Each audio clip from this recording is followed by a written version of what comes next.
Welcome into the Hot Read Podcast. I'm your host, Easton Freeze, director of published content here at BroadwaySportsMedia.com. We're also brought to you by the 440 Podcast Network. And you can follow me on social media at Easton Freeze. I am joined for this Wednesday, July 17th episode of the show, as always, by producer JT, who you can follow on social media at JT_Ruhnke. JT, we have been in the NFL media wilderness for, I feel like, about a month now. We can finally see the light at the end of the tunnel, less than a week or exactly a week away from the recording of today's episode, from the opening of Titans training camp. How are we doing? Are we excited? I'm super excited. I'm honestly jealous of the teams that got to go back today or report today, because it's like now all the intrigue of those teams. I'm gonna watch it now on my timelines and everywhere for the next week. I'm big into the Baltimore Ravens and Kansas City Chiefs training camp. I'm huge on that for the next 6 days. Yeah. I'm huge on the Patrick Mahomes has never apparently bought a TV before or had a TV. Now he does, which is an interesting storyline. Yeah, he said he bought his first ever TV today, or like yesterday, because of the NCAA game. The new NCAA 25. So was he staring at walls before? I guess so. I guess listening to the games on the radio, old school. Did he have an old school radio set on the mantle that he would, honey, turn that up. The Packers are about to score. I got to hear this color commentary. Is that what he was doing? What was going on? I have no idea. That's just that's what the someone needs to ask him these questions. The reporters on the ground, that's their responsibility, is to get to the bottom of this. I need a feature story tomorrow morning. Yeah, man, it's my brain now tells me, oh, I wish that was us and we were doing it this week and we were back in it, because and I get it. From the end of June through July 4th and then the first couple weeks of July, everyone's getting their vacation out of the way. Everyone is taking the time to focus on something else. Like, I listen to a ton of podcasts. That's the way, like, some people, like, they grind music all the time, or they're watching TV all the time, or they're big into movies. For me, I'm always throughout the day, if I'm doing anything that is, I can have something in the background going, it's a podcast. So I like to just listen and consume information. And like 10 months out of the year, it's pretty much all sports, and more specifically, pretty much all football. And then there's that month or two in the summer where I just kind of cleanse the palate. I'll listen to something on politics or philosophy, or like nonfiction, just something else, ghost stories, anything else I can find that I find interesting, true crime. And I've been doing that and enjoying it, but I'm starting to get the itch. I'm like, I need a little athletic football show in my life. I need a little football and other F words in my life. And I know that a lot of these, they're still doing these shows, like all the shows that I listen to, local and national. But in the summer, it's a lot of the same thing over and over. And on this show, we try to keep it fresh, but let's be honest, sometimes it's a little repetitive. And you can finally see the light at the end of the tunnel for content. We're gonna get fresh content. Although past me is warning, don't wish training camp too early, because again, training camp gets old in a hurry. And after a month of training camp, it's like, all right, give us the real games. Let's get to the real football. But we'll take training camp for now. Absolutely. And with a team like the Titans, where there is so much intrigue and training camp, a team like the Ravens or the Chiefs, I'd imagine it's a lot of the same. Covering the Chiefs must be weird in general, because it's like nothing. Training camp, certainly nothing matters. Regular season, sort of also nothing really matters. It's like the intrigue actually comes when you get to the postseason, which is a million years from now, it feels. With the Titans, it's like this stuff matters right now, because they are rebuilding, they are shifting, everything is changing. There's all kinds of new personnel, players, coaches, everything is so new. And there's a lot of different angles that are yet to be covered. There are things that have yet to be unearthed. And so that's really exciting. We're going to talk today in a part 1 preview of training camp, which again begins next Tuesday. JT, one of you or I, or maybe both of us, we're not sure yet, we'll be there. I got to have a baby. I don't know. It's all contingent on where she decides to show up in my life. Somebody will be there, and we'll be doing a show on that Tuesday, covering what happens on day 1 of training camp. While I'm thinking about it, by the way, folks that are listening, and if you're with us live today, and I'm not focused on my camera, it's deciding to... There we go. If you're with us live today, we appreciate you being here. Wanted to let you know, in case you missed it earlier today, we have known this for a couple of weeks now, but have been unable to share it. The Titans finally announced today that there are going to be a couple of open practice opportunities this August. All of them are, I think, maybe end of July, August, this training camp, for not just Titans season ticket holders to watch training camp practices, but for the general public to watch practice. They're going to have one practice at Nissan Stadium. That's going to be a bit like, there'll be a lot of tickets to that.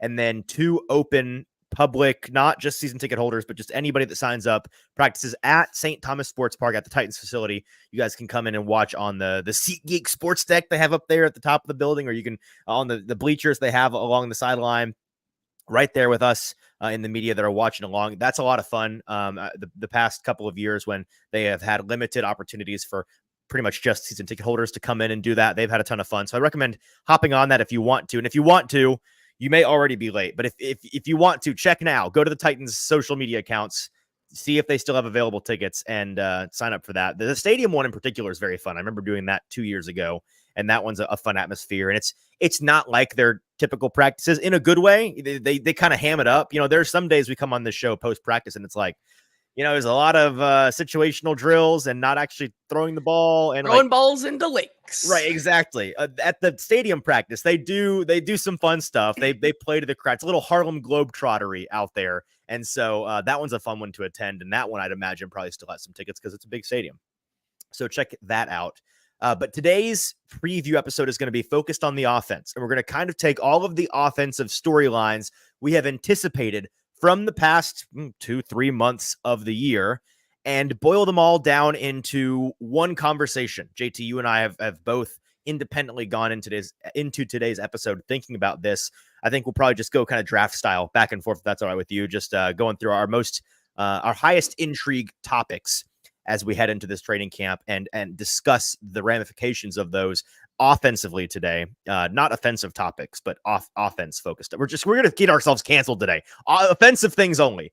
And then on Thursday, it's going to be defensive topics. And I think, JT, on Thursday, just a little tease for the folks at home, you and I are going to put together dueling way too early 53-man roster predictions with the sole intent of making fun of ourselves a month from Thursday when the actual list comes out and we get to see how wrong we were, or maybe we're Nostradamus and we were right all along, and then we can say you should never doubt us in the first place. So that's going to be a lot of fun. Before we get into the actual football, a couple of things. First of all, like I said, if you're with us live today, we appreciate you being here. We're not on as many Twitter feeds today because of a thing. We'll get that fixed in the future. But if you're watching on YouTube or on my Twitter account or on the 440 Sports Twitter account or on Facebook, wherever you're finding us right now, we appreciate you being here. If you want to join guys like Kenneth and Jacob, stalwarts of the Hot Read podcast, over in the comment section, all you have to do is go over to Broadway Sports Media's YouTube page. It's Broadway Sports Media on YouTube. Find this live stream there. And in the comment section below that video on YouTube, you can be a part of today's conversation. I want to hear the number one thing you all are most looking forward to, maybe the number one question you're looking forward to have answered in the next month of Titans training camp. So get in there. Let me know. We'll discuss all of those things. The other thing, JT, is I have a diatribe that I will be brief with, I promise. But I needed somewhere to vent. And I have a show that has like my name on it. So where better to be vain and focused on self than on the Hot Read podcast with Easton Freeze. Maybe only me will care about this, but I'm hoping some of you all in the audience will understand where my frustration is coming from. This morning, my wife, very pregnant. I mentioned that only because if anyone has had a pregnant spouse before or been pregnant themselves, you know that things get weird when you're pregnant. Like some things taste different, or like you have a heightened sense of smell. Things are just kind of weird, the way your body changes. And with her, there've been times throughout the last 9 months where she's like, "Do you smell that?" And I'm like, "No." She's like, "I think the trash smells." I was like, it smells like my house right now. I don't know what you're talking about. She comes to me and she's like, "The water tastes funny." I'm like, "Okay, does it really? Are you sure?" And I go, it does. It tastes kind of just a little bit off. And then I look at the water filter in our fridge and it's like, oh, it needs replacing. Okay, got to replace the filter. Got to go online, figure out how to buy a new one. And if you've been following the Hot Read podcast since the draft, you know on day 3 of the draft, I had this new refrigerator delivered to our house. It was a whole thing during the live stream with JT and Zach and Stoney, where I had to leave for like an hour and they had to like cut a hole in my house to get the refrigerator in. It was a whole thing. And so it's a new fridge. It's a new filter. Okay, where do I go to get a replacement of these? It's a GE fridge. And I want to mention them by name because screw you, GE, for what you've done to your customers, your crooks, your scoundrels, your thieves. I go online, I go on Amazon, and I look up the model number, and I'm seeing all these, as you do with who needs the brand name filter? You just get the third-party one, get a pack of 3 for $45, call it a day. And they've got all of those different options, but they're all one number off on the model number. I was like, is this the same thing? Is it not?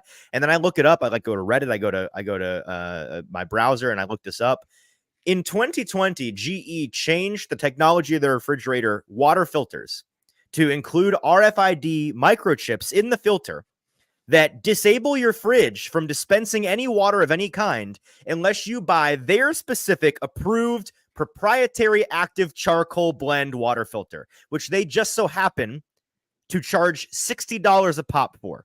Upcharged by like 4 times what the third market options that were previously available to you were. If you try to put one of those third-party ones in there, it'll fit, but it doesn't have a chip, and so your fridge will just refuse to give you water. It's communism. It's the least American thing I've ever heard in my life. I feel like you go and you buy a fridge, which you feel like is a one-time purchase, and then you find out you have accidentally opted into a refrigerator subscription model. It's a scam. It is bad faith, and frankly, I think the government should step in. I think this shouldn't be allowed in our great country. And as I follow this logical train down the tracks, I'm so sorry, Derek, and God, saying first time live listener. I'm so sorry. This is what you're having to hear. I think we're like one logical step away from, a dishwasher with sensors in it that will only wash approved dishes made by the company who makes the dishwasher, or an AI camera in your toaster that refuses to toast bread that isn't made by the company that makes the toaster. At what point does the madness stop? That's what I'm asking, and I think we've gone a step too far here. I mean, clearly you've had a lot of time to mull this over today. Hours of my day. I think you've really built yourself a nice platform here. Look, I was going to like roast you for this, but I guess I understand if it's for and because of your pregnant wife having it, like that is fair. But if this was just like I'll just drink tap water. I'll just drink tap water. That's what I was. We have to have filtered water. I was like, this is a major skill issue because tap water is readily available, or just go out and buy bottled water. But I guess I understand where you are coming from. Of course, there are needs that need to be met. But maybe hopefully once the child has been delivered. And that's the thing is I'm not bending the knee to GE and their monopolistic crooks over there. They're the big. Oh, okay. So you're not giving in. You're just having slightly off water. Newsflash to the GE geniuses that decided to roll this plan out. There are other ways to get filtered water. You could just go to Target, get you a Brita for $20, and then get replacement cartridges for an eighth of the price that you're asking for your stupid proprietary active charcoal nonsense water filter. So that's what we're going to do. Is it less convenient? Absolutely. To have a refrigerator with a water thing and then the water thing doesn't work, or in our case right now, spits out bad water. Yeah, that sucks. But you know what? We'll put up with it because I will not be a party to the madness. I will not be a party to the degradation of our society. Maybe for a birthday gift, I'll just buy you one. It's not the point. I don't want anyone to give money to these thieves. These scoundrels don't deserve your well-earned American dollar. That's right. Jacob says, I want my daughter is going to learn. She's going to learn the delicious taste of a little hose water on a hot summer afternoon, that the way the Lord intended it. We were all raised on a little backyard hose water, and we turned out mostly fine. So she'll be mostly fine. Okay. Titans football now, a hard pivot to NFL Titans offensive narratives here in the next month or so of training camp. People in the comments get it. The best water is the backyard hose. There's nothing better. I don't know about you. Like a good slip and slide day. Did you ever have a slip and slide day as a kid? And then and then you get a long chug of, hey, quit hogging the hose. Give me the hose. I'm thirsty. You just start guzzling that thing like a dog. You hold it to your face. That's the best way to stay hydrated, I think, on outside hose water. Exactly. Yeah, you know what? Babies are born without immune systems, I'm told. She's going to get one in a hurry. She's going to be drinking steady water from the hose from the backyard. Okay. All right. Hard pivot here to the Titans. JT, do you want to defer to me, or would you like to go first? What is the number one thing that we want to talk about in terms of storylines / questions we want answered this August? I'll start us off here with just kind of an overarching theme of what the beginning of training camp in next week will be. And I think that we are going to get gut reactions next week to finally having pads on. We've been talking, we literally for the last 3 months have said, let's see them with pads on. And now we're going to see if our previous biases were correct or not. Because the pads have now come on, ladies and gentlemen. The pads. Well, let me offer one correction, by the way, because it's a new regime with the Titans, and I know there are league wide rules about when you can and can't wear pads, and it's up to the discretion of the coaches when they choose to use the days they have to. So let's maybe not. There's a chance next week they're just not in them, and it's very frustrating. Well, when true, they eventually are, yes. next week, the next week, it's coming soon. And when they are, in that the pads coming on, it's the training camp is finally here. Like it's go time, and I think that's where we can finally see if we were correct or not in some of our evaluations of what they did during OTAs. And I think that as we start getting into these more in-depth and more higher energy practices, as we gear up for the season, like Brian Callahan said, it's something that he certainly has probably been sitting on since probably 4th of July or around there, right? Like he's ready to go. He's roaring ready to go. And I think most of us are, and it's going to be interesting to see if the guys that we were high on, some rookies, some UDFAs, some guys who have shown flashes. Let's see if they can continue to string together what they did during OTAs, or when it really comes down to it, they just fall and crash under pressure here. So with that in mind, the first and I think major storyline for this training camp as we head towards next week has to go with Will Levis, right? Yep, that's where I was starting as well. Yeah, we're on the same page. The biggest question and storyline for Will Levis next week will be, how is Will Levis from OTAs progressed to now? And it's pretty simple to see that and as I say they, I mean Brian Callahan, Will Levis himself, the offensive coordinator, Nick Holtz, Bo Hardigree, all these people have been saying that during OTAs, Will Levis was really focused on working on his mechanics and refining some things. And that will continue post OTAs. And then when we get to training camp, it really is going to be the time where you see Will Levis finally kind of fit into that mold and settle into being this team's number one quarterback. Well, I'm interested to see what has changed since then. Like, are we going to continue to see a Will Levis have some miscues in the early part of training camp?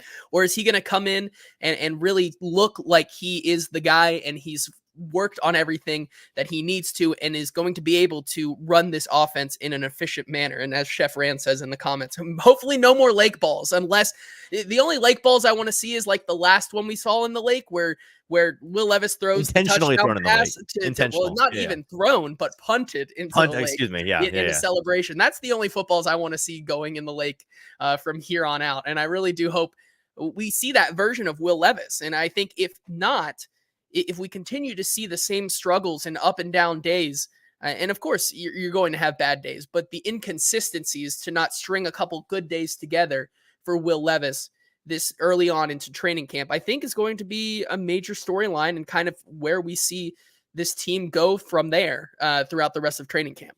I'm glad this is where you started, because it's where I think it's the obvious place to start, and not shocking that you start an offensive conversation around the quarterback, but it's a storyline that we touched on in May, in June, at the beginning of June, when we were getting through to the end of OTAs, and we spent a couple of episodes on it, but I think it's kind of been forgotten or brushed aside, at least, as not all that concerning by fans, because of a lot of the fair reasons for folks' optimism, excitement to see Will Levis in a new system with more help around, all of these things, all of these reasons around Will Levis that we have seen change in the last 6 calendar months that lead us to believe, okay, he's going to be in a much better situation. And having seen the flashes we saw from him in the fall last year, pair that with the help he now has, it should be better. And I'm excited to see what that looks like. Yes, but it's easy to lose sight of, okay, what is the actual guy, Will Levis? What is he working on? How is he improving? How is he going to take advantage of that improved situation? And at the end of OTAs, 2 months ago, you and I sat here on the show talking about how, was it a bad OTAs for Will Levis? No, it was not bad. But was it a market improvement from what we saw from him in December? And just, when I'm there during the week at a standard weekly practice, what we saw from him in the games he was playing last year before he got injured, banged up there at the end, like, was there a significant change from the end of 2023 season to the beginning of the offseason for the Titans in 2024? And the answer was not really. And we wrote a lot of that off. I think, again, fairly so, not excuses so much as they were reasons. Hey, this guy's learning a new system. He's learning a lot of new guys around him, both the guys that are playing with him and the guys that are in his ear. He is changing some of the ways that he fundamentally approaches his game, approaches the quarterback position. He's working on different arm angles. He's working on improved footwork and different platforms, and changing some things from a biometric standpoint, that biomechanical standpoint rather, that he is trying to improve his game on the whole. And that's a learning curve, as is the case when you change anything in any game. I remember comparing it to like trying to learn how to hit a different ball flight with a golf club. Like, you're going to hit the ball really poorly for a while before you figure it out. It's time for him to be able to hit that perfect cut. Like, you had the whole summer. You've been training the whole time. We've seen the videos of you and the boys, your trip down to the Baja in Mexico. You're down there in Cabo and you're throwing, and you guys are having a good time and they're hyping you up. All of that has reached a point where it needs to start paying dividends. And I'm not saying that it's not going to, but like you alluded to here at the beginning of the conversation, it's going to be a lot of, overreaction Monday type gut reactions of whatever that first practice, whatever that first that first week of pair of practices, whatever we're going to, that is going to be it's going to be the launching point for the rest of the training camps conversation. And it's going to be the loudest portion, I'd imagine, in terms of a reflection on him. Now, I'm of the mind that I think it's going to look different. I think it's going to feel different, assuming that they don't start really, really slow and like don't throw the ball much, which is kind of worst case scenario for us. Because then it's like, I don't know. They know they've had one throwing session. It lasts 7 minutes. I don't really, assuming they actually start to do the thing.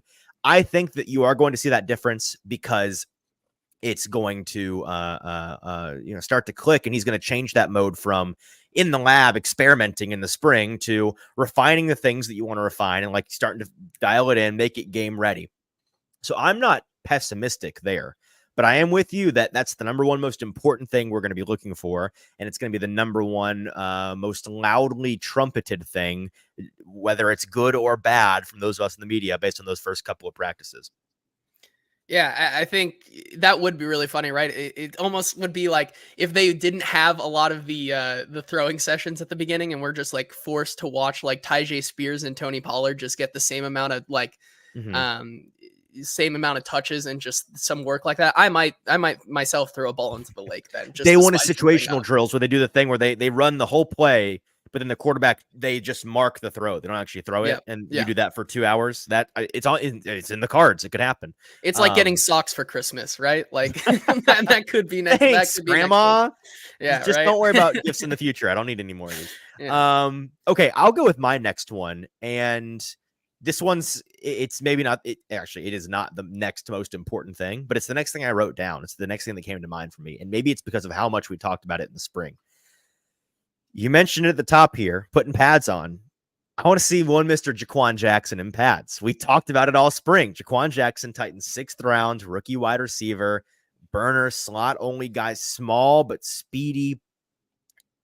We didn't have a lot of expectations for him coming into his NFL career in general. We weren't crazy about the pick at the time. And he came in to OTAs and he looked the part pretty immediately. He fit in pretty immediately. He was making plays on a daily basis. When we were there, 1 or 2 plays, we were like, Jaquan, okay, I gotta write that down. Jaquan Jackson, nice high point catch against the Chidobe Awuzie in 7-on-7s today. Like, it was that every day. And was it like what you'd expect to see from a first round wide receiver? No, but it was more than you expected to see from a guy that wasn't really on anybody's radar coming into the draft, and then was a 6th round pick, kind of a flyer guy. I know he's kind of he's best friends with Tyjae Spears. There's a Tulane connection. How much of that impacted the decision to draft him? And then that's kind of overshadowed by, look at the other guys that were on the board available when he was drafted. And that, we're talking about different receivers that we were hired on in the draft process. All of those things kind of went by the wayside, because it's like, this guy looks like he can play ball. And yet he is a smaller player. He is a speed reliant player. And we said all along, this is great. This is awesome. Fantastic start. Let's see it in pads before we really get too excited about him just making the roster for beginners, if not, actually impacting the Titans season. once he puts pads on, it would not shock, and I'm not saying this is what I'm expecting, but it would not shock me at all if it became mundane pretty quick. If it became apparent, like there's the 6th rounder. There's the undersized guy that's going to have an uphill climb to make it in the NFL that at the very least is going to take some time to acclimate and figure out his role in this league. That could happen. But there's a part of me that's kind of like, I would love to be wrong about this. I'd love to have been wrong about this guy back in April when we were panning the decision to draft him. I'd love for him to continue to impress us through this offseason process and prove us wrong. And again, I think the ceiling for him this year, even if it continues to be awesome, is, wide receiver 5, a regular contributor on special teams, maybe a returner in some capacity, not maybe, definitely a returner, but like a plus returner in that capacity. That would still be really good, and I think would be an overwhelming success for a 6th round pick that, again, was panned largely when the decision was made. Yeah, I think he's going to have to continue to prove himself. It's one thing to climb the ladder and go get a high point ball when you have no pads on, but let's see it when you have a guy like L'Jarius Sneed or Roger McCreary in the slot going one-on-one against you and playing jamming you off the line of scrimmage. Exactly. How are you grill? How are you going to respond to that? I think is the biggest thing. Derek asks on that question. He asks if he's bigger than Worthy. I think he's shorter than Worthy, but I don't know what that. I mean, they're similar. They're similar, but in terms of weight, it's hard to be smaller than Xavier Worthy, who's like around 170 pounds. It's so like Worthy is 5'11", 165. Yeah, 170. 165. He's gonna play in the 160. Man, I remember 170. Man, that's that was was the fat boy fake water weight combine. Correct. March weight. That's the Bryce Young 204 weight that nobody actually believes. Jaquan Jackson's height and weight, he comes in at 5'11", 185. So he's the same height and he's got 20 pounds. There you go. Yeah. So he's he's not as small as a Xavier Worthy, but he is a small player in comparison to the rest of the guys. I'm not going to say that he's not quite like Kyle Phillips thin. But he's close. He's in that same range. So, and Chef Rand says Jaquan will be good depth this year, and Jacob says Jackson is the Kirkland brand of water filter. Xavier Worthy is the overpriced GE version. And you know what? I'm give me the 3-pack of the brand that I can't pronounce. I take that all day long. I trust that. But I think you do bring up a good point to kind of springboard off of Jaquan Jackson. Jaquan Jackson, like we were just talking about, he's going to have to continue to prove himself versatile if things don't go his way and he still doesn't look like the player he did at OTAs, because we start to see the limitations of those physical abilities that we were so worried about when the Titans first drafted him. So you're going to have to prove yourself in other areas. And I think one area where he's going to really start to shine, and where another really interesting part of this offensive skill position group is what's going to happen on the kicking and punting returns this upcoming season. I think that's where Jaquan Jackson, if he kind of, falls a little bit on the wayside as a receiver, and the guy that we saw during OTAs doesn't exactly come back to form there, I think he's still going to be able to prove and provide a lot on the on special teams for sure. And I think that brings up my next one, which is a good segue, which is just more of a discussion about the entire wide receiver room. And one of the storylines being that there's only so many spots and so many kind of role-playing wide receivers on this Titans team from the past year or so. And with the additions of Calvin Ridley, Jaquan Jackson, and Tyler Boyd, it means some guys are going to be left by the wayside and most likely not end up with this team. We kind of talked about this during OTAs, how the Cincinnati Bengals, they had a lot of different guys who could play roles, but never were a team that really kept a deep group of receivers, only keeping 6 over the past 2 years going into the season. And so when you look at a list here of the Titans wide receivers, we talked about basically the first 5 or 6 are pretty set in stone with DeAndre Hopkins, Calvin Ridley, Tyler Boyd, Nick Westbrook-Akine, Treylon Burks, you would assume makes the roster. Like, I think that's pretty far and away going to happen. And then you would assume that Jaquan Jackson makes the roster as well. So that's already 6 right there, which means guys who have made this team before, like Kyle Phillips and last year's 7th round pick, Colton Dowell, are guys who are on the outside looking in. Kearis Jackson as well. And so the storyline is going to be, how can these guys prove and show that they are worth a 7th wide receiver spot? I think they're going to have to make cases for themselves to be on this team, because when you think about guys that you have on this team, like a Tyler Boyd, who has been super reliable, you think about the injury concerns that possibly could come up with DeAndre Hopkins or Calvin Ridley. Both have missed some time in the past. DeAndre Hopkins more specifically, but these are guys that, you don't just keep because you need the depth. These guys are going to have to go out there like a Kyle Phillips. Kyle Phillips is going to have to prove to this team that he can be a reliable asset as the 2nd or 3rd slot receiver, and then also maybe try to bring something on special teams, which he really has not been able to. Colton Dowell, he's still struggling with injury. Does he find his way back to the field at all for this team? And then Kearis Jackson coming back from injury here. Can he provide and maybe be a sleeper pick to be a special teamer for this team? And I think that's going to be really interesting as we get deeper into training camp. Yeah, you mentioned the historical relevance of how many receivers the Bengals have kept in the past. And I think that's a decent measuring stick. It's going to be 6, 7 at most is really what I think it's going to come out as. And it's less about how many total they keep and more about how many spots are even open for discussion in the next month. Therefore, there's no world in which they don't keep these guys, and that is the starting 3 plus Treylon Burks. I don't see a way that any of those guys miss making the roster. And then there are 2 guys that I think are not locks. I wouldn't call them locks today, but I would be very surprised if they didn't make the roster, and that would be Jaquan Jackson, purely because of that role. If he was just a receiver and didn't present any return upside, I would say uphill battle. But because they have him penciled in, maybe in pen written in to be one of their returners, I think that he's going to make the team. Because as you heard Brian Callahan at one point during the OTA's sessions talk about, when you're a fringe guy, when you're not a starter, you need to be able to present an upside as a special teamer in some capacity. That's the way that you make yourself of use of importance to a team. That is going to matter. And so for a guy like Jaquan Jackson, that's going to be his ticket in. And then NWI, Kenneth asks, why can't I get NWI off my team? Say the line. Say the line. Exactly. Everybody, the whole class is going to laugh at you, Bart Simpson. It's just give it up is what I would say to that. You should have stopped trying. It should have been evident to you years ago, frankly, that there was no killing Nick Westbrook-Akine. There was simply enduring the season-long NWI experience, which is better than people give it credit for.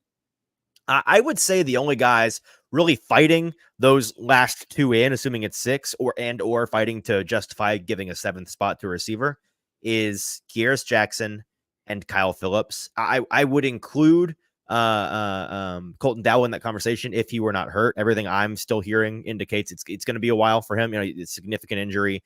He will be on, still on the PUP or whatever the list is that they decided to put him on to come into the season.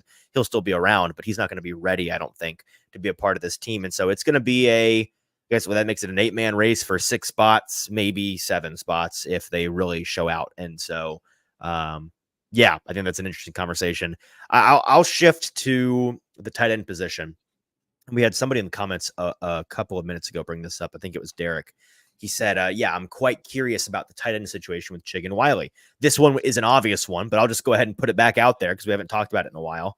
Hey, these 2 guys are going to be significant players this August and significant players for this team. They're both going to make the roster. They're both going to have an impact on the game day functions of the Tennessee Titans. But what are those roles going to look like? How are they going to differentiate themselves? And more importantly, who's going to emerge as the primary tight end for this team? Going into last season, we weren't crazy about the pick of Josh Wiley, not because we didn't like him as a player in the draft, but because we didn't think he was a fit for this Titans team at the time. And we were proven wrong on that front. He was a good player, and they fit him into the ways that they used him. I think he's going to be an even greater fit for this Brian Callahan system, and the way that he and his former Cincinnati Bengals co-workers on that coaching staff utilized tight ends. You talk about watching that team a lot the past couple of years, JT, and seeing Josh Whyle types thrive in the tight end role in that system. That seam route runner who is a big body, massive red zone target. Just got to throw it roughly in the area. He can high point the ball. He's more athletic than you give him credit for. He's also a big enough body to be an inline blocker and provide a plus in that department. He is a nice, he's kind of like when you think about the tight end that you need, but he's not, he's super unsexy, no aura. It's just like, he's just a solid lunch pail, blue collar type of guy. That's a Josh Whyle to me. And that's not a slight. I love, you got to have those guys. It's the Jimmies and Joes, not the X's and O's. It's a you got to have 22 fellas. It's not about who your best player is. And having a Josh Whyle on your team is a good thing. And I think that he can be at his best, 400 or 500 yard guy, 6 or 7 touchdowns on the season, and be a big red zone impact player. But it's going to take bites off the plate of Chigakonkwo. It's going to take food off of his plate at the dinner table. And I just don't know how they're going to utilize them. It's going to be different. Chig's going to be that, get the athlete in space, let him be the yak guy, let him be the guy that you throw the ball to in the flat with a couple of blockers in his way, gets ahead of steam, and then just watch him, like we talked about all last season. It felt like every time Chigakonkwo got the ball in his hands, he thought it was the last time he was ever going to run the football because he ran like his life depended on it. And so, that's a good thing to have on your football team too. I just don't know how much they're going to use that kind of guy in this new system. Yeah, and I think I'll push back a little bit on and give Josh Whyle some flowers. You talk about a guy who doesn't have aura. I'd say that was the Josh Whyle of last year. I'd say Josh Whyle has a little bit of aura now too, and then he comes with all of those skills, but he also has that aura to him as well. So maybe the auraless guy here in the tight end room is, as Jacob points out in the comments here, Nick Vannett, I guess maybe. That's however, we don't have to point that out. Yeah, no. Derek asked an interesting question, and I think he says, think they'll use Chig similar to Debo, and that's an interesting question in theory. I think that's what Chig's, his skill set probably lends him to. I think we talked about this last week on our taco episode, that, if you had to ask me who ends up being the tight end one on this team, my answer would be there is none, because I don't think that either one will be the clear-cut tight end one this season. Well, so that begs this question for you, JT. Do they need one? Is that I don't bad think thing? so. Is that a bad thing? And that's I don't think that's a bad thing whatsoever, okay. Because you talk about the Brian Callahan led offenses of years past with the Cincinnati Bengals. The guys that come to mind that fit that Josh Whyle kind of sample size is tight end who has the same name, Drew Sample. You look at a guy like CJ Uzoma. You look at the guy like Hayden Hurst. These guys who, they're not really the athletic specimens who are route running technicians, but you get them in that red zone spot. You get them close to the goal line. They're going to be more productive than say a Chigakonkwo was in this new offense. And so where does that leave Chig? I think that gives him the rest of the field for Brian Callahan to deploy some interesting looks and some interesting packages, like they've alluded to, getting Treylon Burks a couple of those looks every single game, where you have two really athletic guys who can, when they get the ball in their hand, they can have as good of a chance as anybody to take it to the house. You're going to get those Chigakonkwo looks where you're getting those design plays to him. Not to mention, as we talked on last week's episode, that, Chigakonkwo may, outside of the red zone, serve as that primary pass blocker, because he's sneaky, was pretty good at it last season. And I think that's a role that he has continued to develop for himself, and is something that I think goes under discussed. Hey, if you are listening with us live right now, just want to let you know we appreciate you being here, and the conversation is going to continue. But everybody stop what you're doing. If you're just passively listening, pick up your phone, pick up the remote, go and make sure you're subscribed to Broadway Sports Media's YouTube page. We did a lot of work with the YouTube over the summer. We're going to be doing a ton of new stuff this fall. It's going to be very exciting. You're going to want to make sure you're subscribed there, notifications on if that's your kind of thing, and make sure you're liking the video for us. If you can just go ahead right now, take a minute. We're going to take a minute on the show, a little moment of silence for you to go hit the like button. That thumbs up right there. Thank you for hitting that. JT, do you have, I know it's your turn. Do you have written down anything about the running backs on your list? The only thing I was really going to say is which running back makes the case for RB3, and the same thing that we talked about. And like, it's not really that big of a discussion. Because I have a segue, because I have a thought about your tight end take just there. Sure. That I want to kind of merge with the running back situation, and then I will let you get back in line. But I think you'll find this interesting because, I ask you that question. Does it matter? Does it matter whether or not they have a clear-cut tight end one, a premier guy? And you could ask the same about the running back position, because the thing I have written down is, hey, we talked. I mean, this was a beaten to death topic during the spring. Who's the running back one? What exactly are these? Like, these two guys, both good, both like, kind of they both feel like 1B type of guys, but somebody's got to be the 1A, right? Or are they really going to be an even split tandem? Are they going to be used any differently from one another? A lot of questions on that front. And every time we'd ask anybody in charge that question, they'd say, hey, good question. Yes. Next question. And be like, well, you didn't answer that was the point. You didn't want to answer. Got it.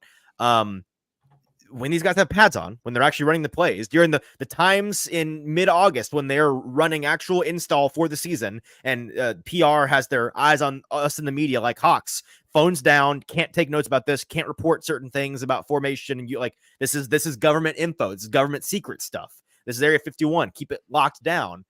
What are we going to see? What's going to be in there behind that vault? And the reason I bring that up now on the heels of the tight end conversation is because we may come to the conclusion in 2 weeks, 3 weeks, that it doesn't matter. And as Kenneth says in the comments, running back one does not matter. Or he says, he says, does matter. One of them is clearly outperforming the other. Then splitting snaps equally is not a good idea. Sure. Yes. No, I get that, Kenneth. If one is outperforming the other, it's going to be clear. Okay. Hey, Tajay has to be the one. You better give him more snaps. You shouldn't fall into the trap of, well, we paid Tony Pollard more money to come here, so we better give the ball to your best players, coaches. That's not rocket science.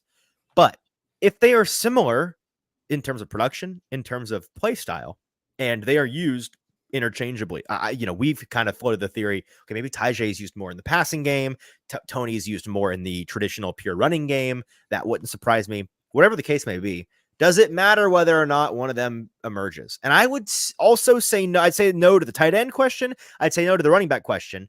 But there's a big part of me that says, I don't know if that's good.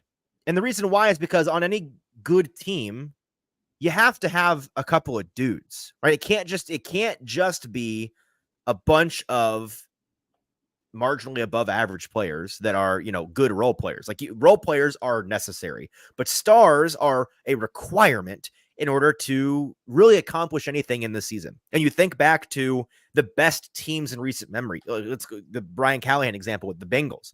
Their best teams in the past couple of years, they had a lot of really solid role players on offense and especially on defense. It's like, big the Lou Anarumo show, that defensive coordination of all these guys that aren't necessarily stars, but boy, do they work together as a unit. Yes, on offense in particular, you've got to have stars, man. And that's where Jamar Chase comes into play. That's where Joe Burrow comes into play. That's where T. Higgins comes into play. These guys take over a game, right? The Chiefs, it's obvious. Patrick Mahomes, that's really all you need sometimes. Take over a game. Travis Kelce, he's washed. Get to the playoffs. Oh, there it is. There's playoff Trav. Takes over a game. Rob Gronkowski, talk about a washed guy in the freaking Super Bowl with the Buccaneers a couple of years ago. And you get, Super Bowl touchdown at the age of 74, Rob Gronkowski, Tom Brady to Rob Gronkowski. It's like, okay, these guys can take over a game. They are stars. The Titans have to have that guy, like a couple of those guys, ideally. And so if that just comes from the receivers, if it's a bunch of dudes that, you don't need a tight end one, you don't need a running back one, you just need DeAndre Hopkins and Calvin Ridley. Those two guys are they're your bread and butter. They're your salt and pepper. They are going to take over the game when you need them to take over a game. Great. But if they aren't, or if either of them misses a significant amount of time, or if either of them kind of hits that 30-year-old cliff eventually and things start to go downhill, I'm not saying that's going to be the case, but it's always on the table. What then? Who's the guy that's going to be the one to take over? And in that case, I think we're going to be calling on, hey, Tajay Spears, young player, a lot of talent. It's time to step up. Like they need more out of you. Hey, Chika Okonkwo or Josh Wiley, young players, a lot of talent. Cheap. It's your time. This is the time for, if you're going to be a star, to show us that you can be a star. Let's see it.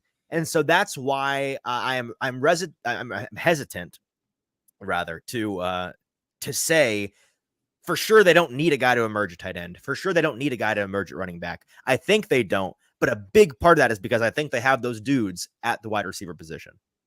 Yeah, I would agree with you. And I think another interesting part of the conversation is Derek asked if think they will run a lot of split back. I think there's definitely a possibility. You talk You've about been on those that train. Yeah. those definitely those role player types. I think in the Bengals run to the Super Bowl, a guy like Samaje Perine made such dividends for that team, being kind of the change of pace back for Joe Mixon on that offensive run that they were kind of on to that Super Bowl. But I mean, really, you think about the past couple of years, especially just like looking at it last year, a lot of teams have quietly moved towards like a running back tandem group. You look at like Jahmyr Gibbs and David Montgomery on the same, kind of getting interchanged on every single drive. You look at Arthur Smith's running back room of Bijan Robinson and who's the other one? His name escapes me for the Falcons. Player or what team? Falcons running back. Yeah, Bijan, and then the other one. Yeah, I'll look it up. Totally, I'm blanking on it. He was very underrated last year as well. It's going to come to me. I mean, Najee Harris and Jaylen Warren, these kind of two backfields that, you know, Gus Edwards and Justice Hill and Keaton Mitchell, the three-headed monster last year for the Ravens, that outside of one game where they didn't use their running game at all, were pretty dominant last year behind that offensive line. And so Tyler Algier. Thank you very much. Yeah. So you talk about teams, you know, is it nice to have one of those guys emerge and be like a very, very good star, young star for this team if it is Tyjae, or will it be a really nice, pleasant surprise to see Tony Pollard return to form, where you're getting pretty good value on that deal? I think that is a good thing to have, but I don't think it's necessary because we've seen teams in the past couple of years kind of scheme more towards a running back by committee. Yeah, I agree. Okay. Sorry for skipping you in line, but I felt like that was a good jumping off point for that conversation. What's the next thing you have written down here? So this is the last thing I have written down here, which is, I hope it has something to do with the offensive line. It does. It does. Okay, good. And so we got to get to that. That's also pretty important. My last thing here for the offensive side of the ball for this episode is the right side of the O-line race. I didn't want to call circled, squared, check marked, highlighted, right side O-line. Yeah. Yeah. I didn't want to call it the right tackle and right guard race, or the right tackle, right guard race, the right side of the whole line. All you cats over there. All you cats. What's going on? Yeah. But it kind of is that, right? You're talking about like 5 or 6 guys who could realistically play either the right guard or right tackle position, or you could find so many different combinations of right guard and right tackle that you kind of just have to set them all up on that line and say whoever the first 2 across the line are wins. And I think that you break that pool cue over the knee, you just toss it and you say, figure it out, boys. And I think that's exactly that is what Bill Callahan is doing now. He broke the pool, broke the pool cue and says, here we go, fight it out, see what happens. And I think you look at a lot of guys who there's going to be a decent amount of competition. I know friend of the show, Stoney Keeley, really is super high on the dark horse candidate, John Ajuku, being selfishly the guy. High on John Ajuku. I mean, that is the reason why, but I respect exactly. That. Yeah. But I mean, he showed flashes of being a serviceable guy in training camp. The biggest one, I think, is NPF. Do we see him out there? That's his first step to getting his leg up in this race, is just being out there with the team.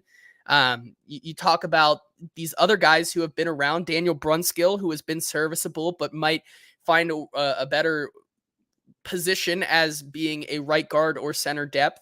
And then the guys that they brought, that Dylan Radins as well, fitting into that right guard position. I think he might be the front runner for that one. And then see these other guys that really felt like they were Bill Callahan decisions to bring them in. Sadiq Charles being a kind of weird signing during free agency, a guy who Bill Callahan spent time with Washington, and then Leroy Watson trading one of those 7th round picks to go get him. You also have Jalen Duncan, who is still hanging around. Like you have all of these guys, even Latavius Simmons, who they signed. You know, there's a lot of guys here that are all fighting for 2 spots, and so I think that is the most Brian Dooley, who's a player that's I'm looking at the roster. He's on the roster. I couldn't tell you the first thing about him. Jaron Christian as well. I think he's on the left side of the line, but you know, you have those guys who could potentially find spots on the right side. Hello. The point to this is that there's a lot of guys who it really doesn't feel, outside of like reading the tea leaves, that like outside of MPF reading the tea leaves, like they want him to be the guy at right tackle. Outside of that, I think it's anybody's game to prove themselves in training camp here. And so I think that brings up one, the possibility of having a lot of different, you know, combinations, and two, as Derek points out, how do we feel about the depth at the O-line position? I think we're seeing a team that has a lot more depth and versatility than we have seen in a while. Well, on paper, yes. There's a lot of names that you're like, okay, this, you know, there may be something there. It's not the Titans of the past couple of years. The depth has been a lot of guys that, you know, based on what you've seen or based on their measurements, like what athleticism, whatever, you know. You don't want that guy in the field. We know what the ceiling is. It's not great. Don't do it. Like, let's avoid that guy getting any snaps. They're now in a situation where they've got guys where you're like, you're not confident by any means. Like, oh, you got to roll Jalen Duncan out there on a Sunday. Like you're circling that matchup for the opposing team. And yet there's a part of you, or at least us, that, you know, we scouted him. I endorsed him as a flyer option pre-draft last year if they were wanting to go and get a guy like that, and they did it. There's some upside there. There's some talent. There's something, you know, they've got it in their body based on what we've seen, whether it's athleticism, but whether it's the traits that they exhibit, whether it is the measurements that they have, the size that they have, whatever. They've got something to them that piques your interest, and you're not sure if we've seen the best of them yet.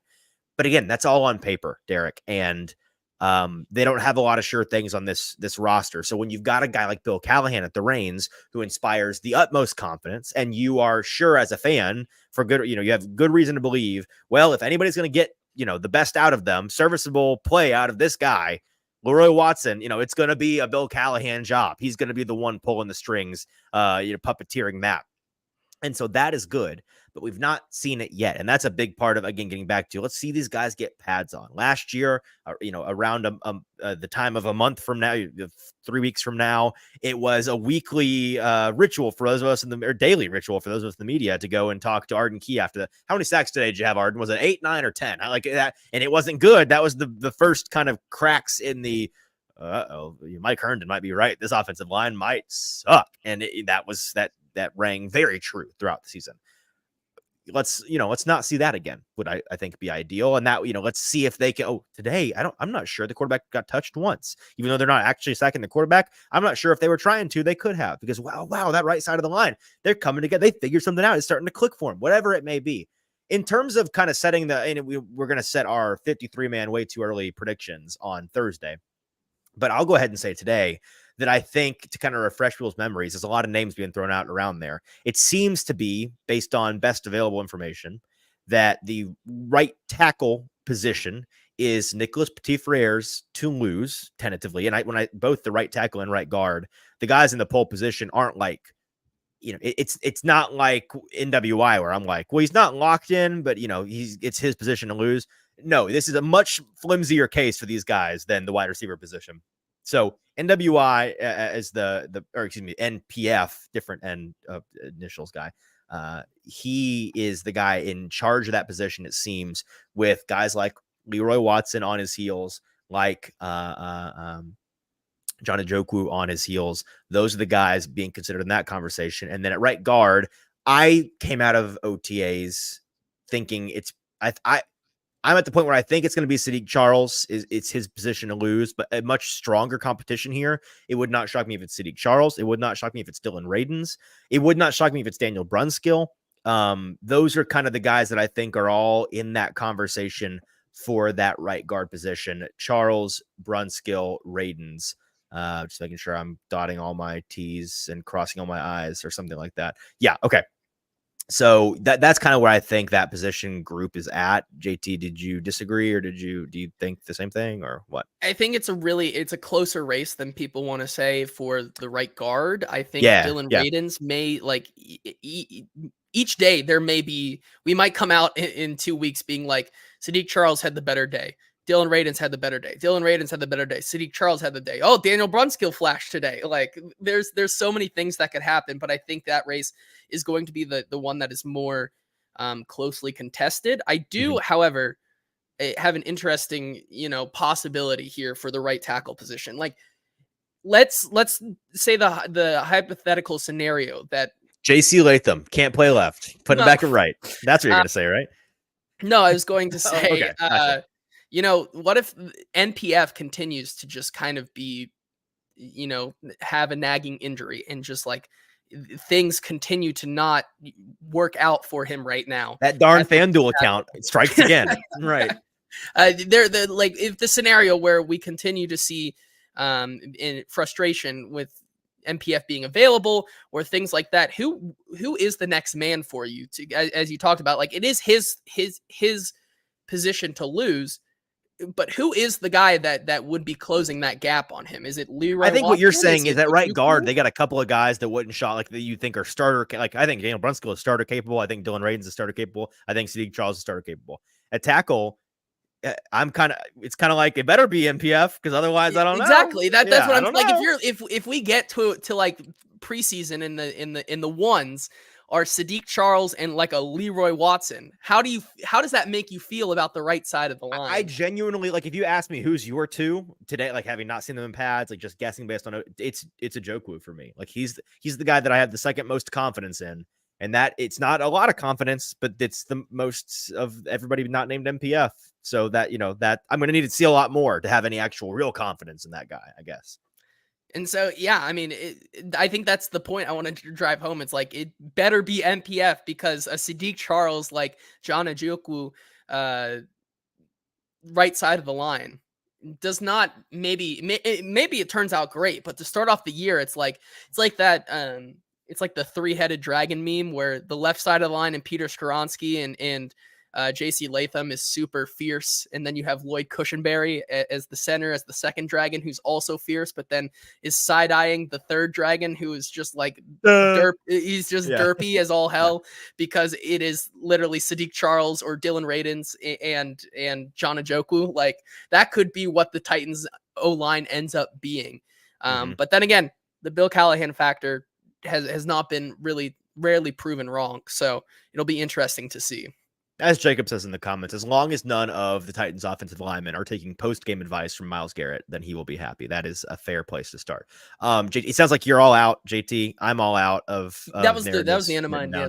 I had 3 cutting room floor ones that are gross. They're nerdy. I'm just going to throw them out there. We won't spend long fire on this. away. I'm just going to rapid fire some like reaction takes. Okay. Some really, they're things that are like, we're probably going to have these conversations and they'll be on August 23rd because we're just going to be so tired of everything else. And like, it's going to be the things that we realized 2 weeks later. That didn't matter what we were talking about. Well, why were we talking about that? Actually, this first one does matter, but I think it's one that's unlikely to be talked about, but it might be.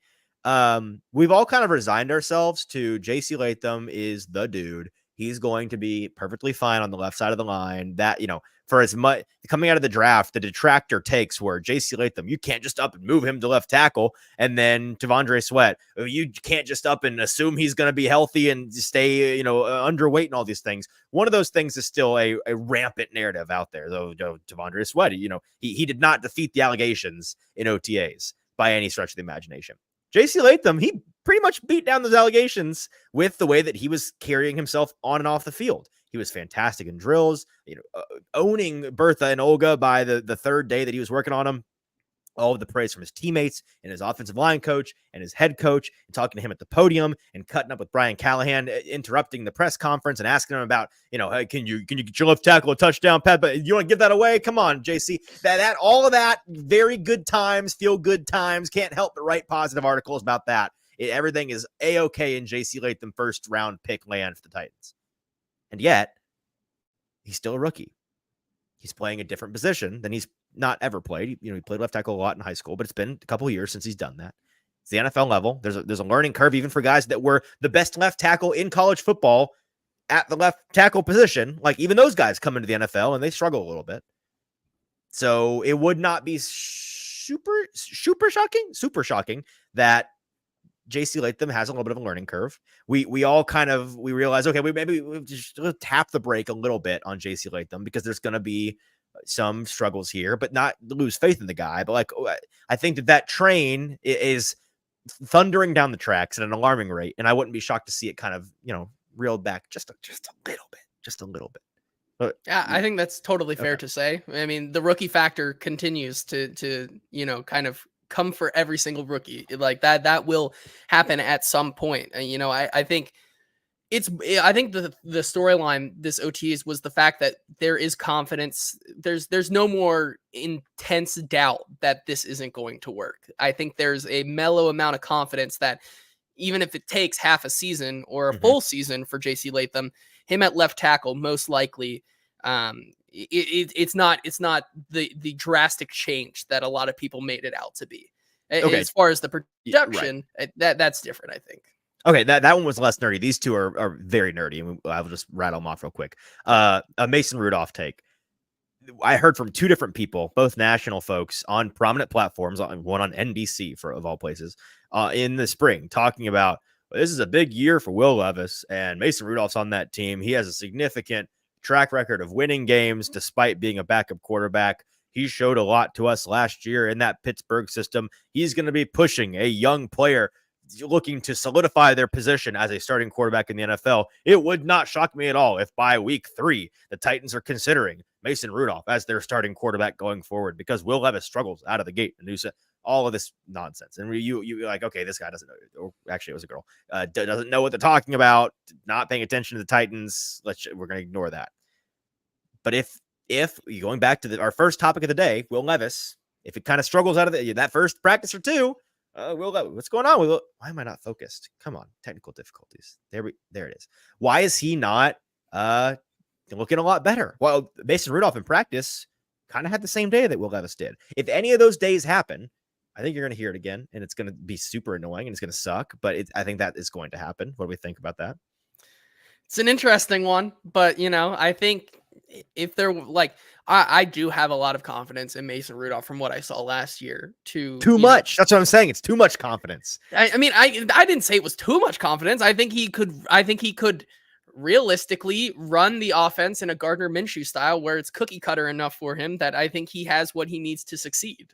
Right. That's okay. So then the last one, this one is just the grossest one. And if you've been a listener of this show for, a year now, going back to last offseason, you know that this is a guy that every year intoxicates me and every year I get burned.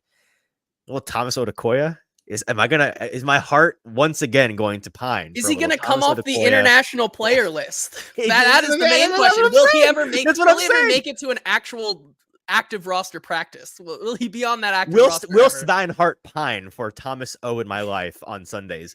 Methinks yes. Methinks it will be the case, and my heart will be broken once again.